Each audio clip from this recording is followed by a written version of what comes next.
Salut toi, la forme. Comment faire pour discuter avec des gens?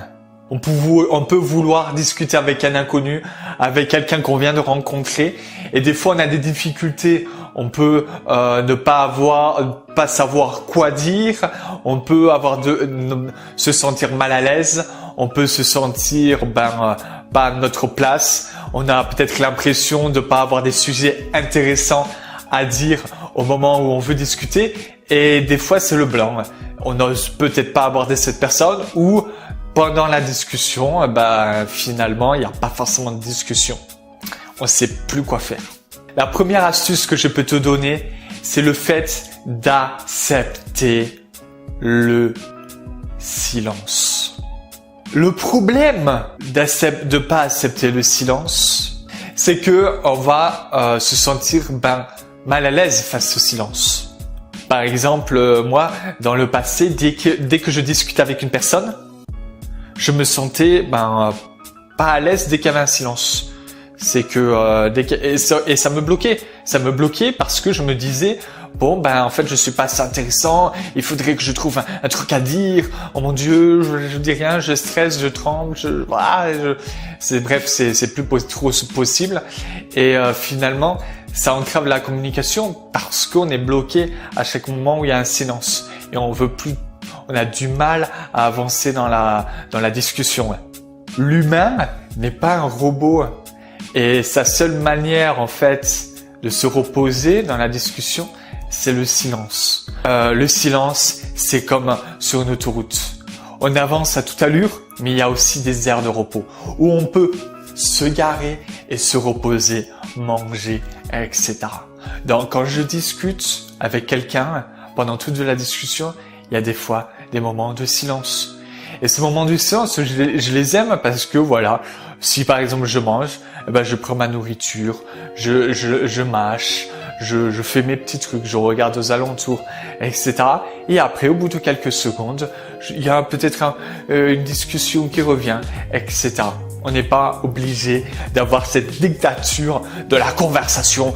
Il faut discuter, être intéressant et dire des trucs de malade. Sinon, on va se bloquer. Ce qui est normal, je le ressentais avant. C'est pas forcément facile tous les jours d'accepter un silence quand on n'est pas habitué à cela.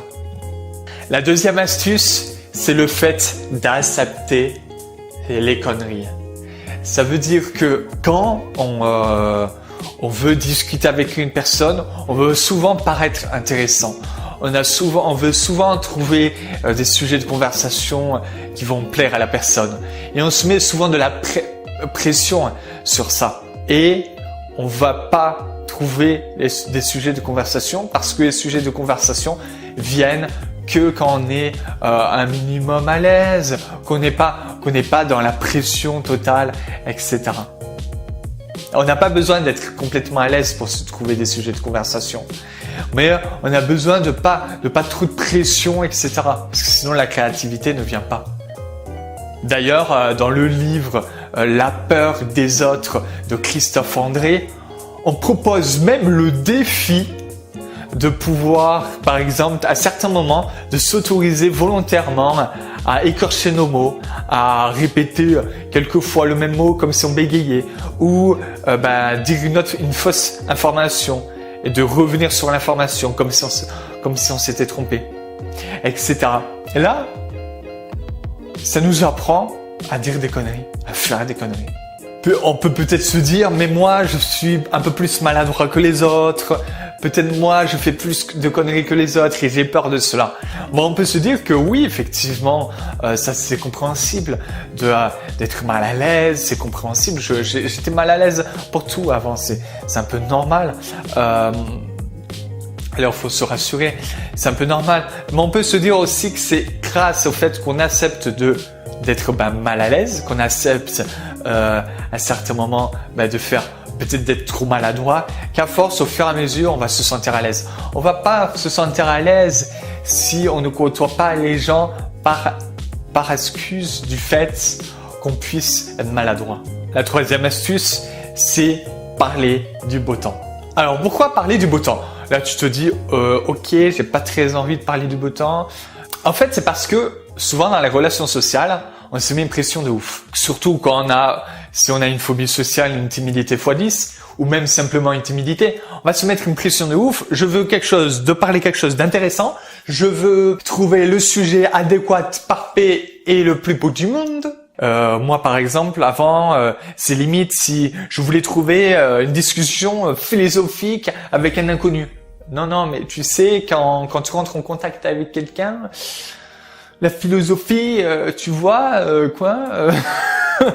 Non, mais sérieux, voilà. S'il y a quelqu'un, t'es là dans un bar et d'un coup, il te raconte un truc philosophique, du truc de l'autre monde. Est-ce que tu vas bien le prendre? Non, pas trop. Tu vas pas rentrer dans le truc, quoi, en fait. Et parler du beau temps.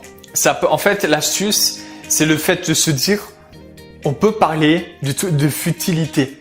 Surtout en début de conversation. En début de conversation, quand on entame la conversation, on n'a pas besoin de se mettre la pression. On peut trouver des trucs complètement futiles. Et c'est l'une des meilleures manières pour entamer une conversation que parler de futilité. Par exemple, pendant 2 secondes, parler du beau temps. C'est complètement possible. Souvent, par exemple, avant, je pensais que parce que je parlais de futilité, on allait faire que ça pendant des heures et que mes relations sociales allaient être que dans la futilité. Non. C'est juste le début pour aborder une personne, pour se connaître, etc. La 4e astuce que je peux te donner sur la 5e, c'est le fait de parler de l'environnement. Par exemple, tu attends ton bus, tu peux accoster une dame à côté ou un mec à côté et leur demander bonjour, est-ce que vous savez s'il y a des grèves de bus aujourd'hui? Parce que là en ce moment j'entends souvent parler de grève. Là, la personne va te répondre non, il n'y a pas de grève, etc. Et là, tu peux en profiter pour lui répondre. Vous prenez souvent le bus? Elle va te répondre oui ou non. Vous prenez quel bus? Elle va te répondre oh, je prends le 51.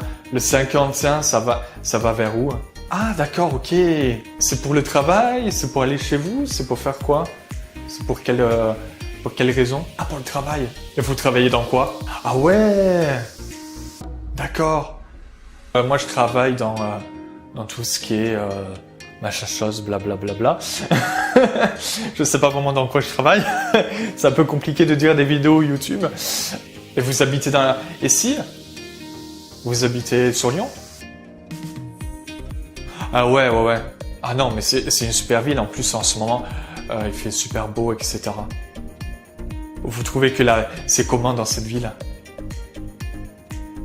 Ça, c'est le genre de questions que tu peux poser. D'ailleurs, je me rends compte que j'étais beaucoup plus à l'aise pour faire semblant de parler à la fin qu'au début. T'as vu, on n'est pas tout le temps à l'aise. Hein. Alors, la 4e astuce, c'était de poser des questions en rapport avec l'environnement. La 5e astuce, c'est le fait de parler avec des gens de moindre importance. Cherche en fait dans ta tête des personnes que dans la vie de tous les jours, si tu tombes sur une personne où tu as moins de pression, tu te dis bon, j'ai pas trop envie de lui parler, je m'en fiche un peu parce que c'est pas quelqu'un qui m'intéresse. Au contraire, on peut se mettre le défi d'essayer de lui parler parce que c'est qu'en étant à l'aise avec des personnes de moindre importance qu'on pourra monter l'échelle de l'importance. Comme un étage. On monte au premier étage, on monte au 2e étage. Alors qu'en réalité, c'est pas le premier étage qui nous intéresse, c'est le 7e étage qui nous intéresse.